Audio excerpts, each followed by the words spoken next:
बिस्मिल्लाहिर्रहमानिर्रहीम। अस्सलामुअलैकुम दोस्तों, एडवांस पॉइंट के साथ मैं हूं अली और आप तमाम देखने और सुनने वालों को आज की इस नई वीडियो में खुशामदीद। दोस्तों, ईरान एक अरसे से इस इंतजार में था कि पाकिस्तान का J-17 थंडर तैयार हो तो उसे खरीदे, और ये भी खबर मिली थी कि ईरान ने 40 तैयारे खरीदने की पेशकश की है और पाकिस्तान से कहा कि 40 J-17 थंडर तैयारे तैयार किए जाएं, लेकिन ईरान ने चीन से J-10 तैयारे खरीद लिए हैं। इसकी क्या वजह है, इसको आज की इस वीडियो में देखेंगे। सवाल ये है कि क्या ईरान के मियार पर हमारा J-17 थंडर तैयारा न उतर सका और चीन ईरान को मुतमिन करने में कामयाब हो गया है, जिसकी वजह से ईरान ने पाकिस्तान से तैयारे खरीदने से माजरत कर ली है। और दूसरी बात ये कि कहीं चीन दबाव तो नहीं डाल रहा ईरान पर कि वो चीन से तैयारे खरीदे और पाकिस्तान से ना खरीदे। अब सवाल यहाँ पर यह भी पैदा होता है कि J-17 थंडर ज्यादा बेहतर है या फिर J-10। इन तमाम सवालात के आज की इस वीडियो में जवाब देने की कोशिश की जाएगी।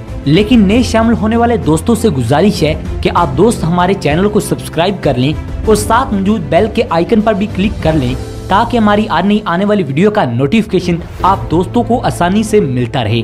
दोस्तों, ये खबर अभी तक कंफर्म नहीं हो सकी कि ईरान चीन से J-10 तैयारे खरीदेगा, लेकिन इसके बारे में अफवाहें जरूर फैलाई जा रही हैं और माहिरीन दिफा इस बात का आदा करते हैं कि ईरान चीन से 20 J-10 तैयारे खरीदेगा। अगरचे ये बात ना ईरान की तरफ से और ना ही चीन की जानिब से तस्दीक की गई है, लेकिन ना जाने क्यों इसको रगड़ा जा रहा है। दोस्तों, अगर ईरान ने पाकिस्तान से कहा था कि 40 J-17 थंडर तैयारे खरीदेगा, तो अब इनकार क्यों कर रहा है? और दूसरी तरफ अगर चीन से 20 J-10 तैयारे खरीदे हैं तो चुप क्यों साधे बैठा है? कंफ्यूजन क्यों फैलाई जा रही है? इस बात की आगे चलकर वजाहत की जाएगी। दोस्तों, ऐसी बातें हो रही हैं जिनका शायद हकीकत से कोई लेन देन ना हो, लेकिन अब एक ब्रेकिंग न्यूज सामने आ गई है कि ईरान ने रूसी साख्ता हथियारों को इस्तेमाल करने से इनकार कर दिया है और चीन की तरफ अपनी तवज्जो कर ली है। लेकिन इस बात की तस्दीक नहीं की जा रही कि ईरान रूसी हथियारों की बजाय चीनी हथियारों को क्यों खरीद रहा है। जो वजह बताई जा रही है वो ये है कि रूसी साख्ता हथियारों के अखराजात बहुत ज्यादा हैं और ईरान का बजट इस बात की इजाजत नहीं देता। इसी वजह से ईरान की फौज का ख्याल है कि कहीं सिंगल इंजन पर मुश्तमिल हल्की किस्म के हथियारे खरीदे जाएं, ताकि इनके फ्यूल के अखराजात काबिल बर्दाश्त हों। चीन के जो हथियारे हैं, एक तो ये कम कीमत हैं और दूसरे सिंगल इंजन पर, और दूसरी बात ये कि ये सिंगल इंजन पर मुश्तमिल हल्के वजन के हथियारे हैं। इसलिए ईरान के बारे में ये कहा जा रहा है कि वो चीन से 20 हथियारे खरीदेगा।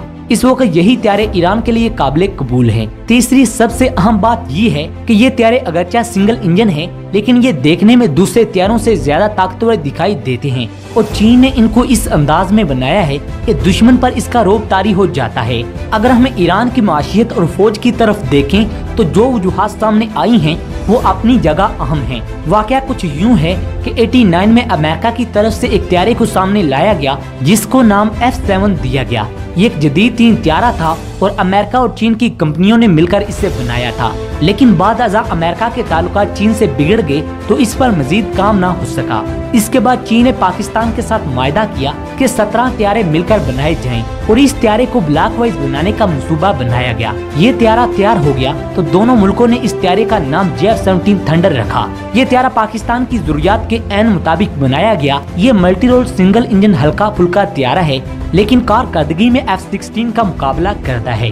भारत के राफेल की अहमियत को भी कम करता है। इसके बाद इसी हथियारे को अपग्रेड करने पर काम शुरू कर दिया गया।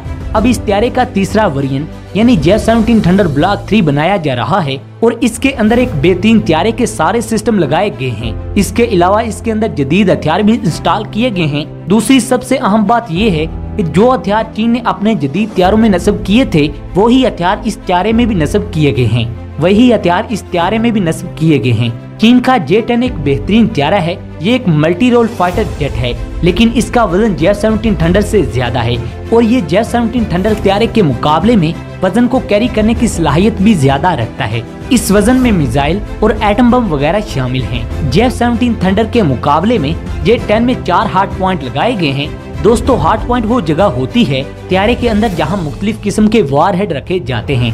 J-10 J-17 थंडर की निस्बत ज्यादा हथियार कैरी करने की सलाहियत रखता है। इसके साथ साथ इसकी ये भी खूबी है कि ये ज्यादा ईंधन के साथ ज्यादा दूरी तक जा सकता है, जिसकी वजह से इसकी सलाहियत बढ़ जाती है। एक हथियारे में सबसे अहम होती है रेंज और J-10 की रेंज है 6000 किलोमीटर, जो कि एक बहुत ज्यादा रेंज है। और J-17 थंडर की रेंज सिर्फ 3500 किलोमीटर तक है, यानी J-10 के निस्बत में आधी रेंज है। और एक बात ये भी है कि J-17 थंडर की निस्बत J-10 की रफ्तार भी ज्यादा है और ये तेज रफ्तारी के साथ अपने दुश्मन पर हमलावर हो सकता है। इसकी रफ्तार मैक 2 है, लेकिन अभी तक J-17 थंडर ब्लॉक 3 की हतमी कोई रफ्तार बताई नहीं गई, क्योंकि अभी तक इस त्यारे का तजुर्बा नहीं किया गया। इस वजह से इस त्यारे की रफ्तार का अंदाजा नहीं लग सका। लेकिन चीन का J-10 त्यारा इस वक्त मुकम्मल तौर पर तैयार है और चीन ने इसको अपनी फिजाइया में शामिल भी कर लिया है। इस त्यारे की सलाहियतों की वजह से बहुत से मुल्कों ने इस त्यारे को खरीदने की ख्वाहिश का इजहार किया है। यही वजह है कि ईरान ने इस त्यारे को खरीदने का अंदिया दिया है कि चीन का J-10 देखने में रौबदार भी है और सबसे अहम बात ये भी है कि पाकिस्तान का J-17 थंडर ब्लॉक 3 त्यारा अभी तक पाकिस्तान एयरफोर्स में शामिल नहीं किया गया। दोस्तों, ईरान ज्यादा इंतजार नहीं कर सकता, इसलिए चीन के साथ मुआहिदा कर लिया है। ये भी मुमकिन है कि J-10 त्यारे खरीदने के बाद शायद ईरान बाकी त्यारे पाकिस्तान से खरीदे, क्योंकि इसको 40 त्यारों की जरूरत है और चीन से ये 20 त्यारे ले रहा है। हो सकता है कि बाकी 20 त्यारे वो पाकिस्तान से ले, लेकिन ये वक्त ही बताएगा। क्योंकि ईरान का फटा इसराइल और अमेरिका के साथ है, इसलिए इसको लॉन्ग रेंज वाले त्यारों की जरूरत है जो कि इराक, इसराइल और अमेरिका के दूसरे मुल्कों में जो अड्डे हैं इनको तबाह करने में काम आ सकें। इसके साथ साथ ईरान पर पाबंदियां भी लगाई गई हैं कि ईरान दूसरे मुल्कों से दिफाई मुआहदा नहीं कर सकता। ईरान ने चीन का इंतखाब किया है। ईरान को चीन से लॉन्ग रेंज त्यारे मिल जाएंगे और दूसरी तरफ चीन बाद में भी सपोर्ट करेगा, क्योंकि चीन को ना तो अमेरिका और ना ही इसराइल का कोई खौफ है। दूसरी तरफ अगर ईरान पाकिस्तान से J-17 थंडर त्यारे हासिल भी कर लेता है, तब भी ईरान और पाकिस्तान के लिए परेशानियां बनी रहेंगी, क्योंकि पाकिस्तान पर अमेरिका पाबंदियां लगाएगा और शायद पाकिस्तान अमेरिका की पाबंदियों के डर से ईरान को त्यारे न दे। लेकिन इस वक्त पूरी दुनिया में चीन एक वाहिद मुल्क है जो ईरान की खुलकर सपोर्ट कर सकता है और शायद इसीलिए ईरान ने चीन का इंतखाब किया है। दोस्तों, आपका इस मामले के ऊपर क्या कहना है कमेंट सेक्शन में जरूर बताइएगा। अगर आपको हमारी ये वीडियो पसंद आई है तो इसे लाइक करें, दोस्तों के साथ शेयर करें और कमेंट सेक्शन में पाकिस्तान जिंदाबाद का नारा जरूर लगाइएगा। अगली वीडियो तक अपने मेजबान डॉक्टर अली को इजाजत दें। पाकिस्तान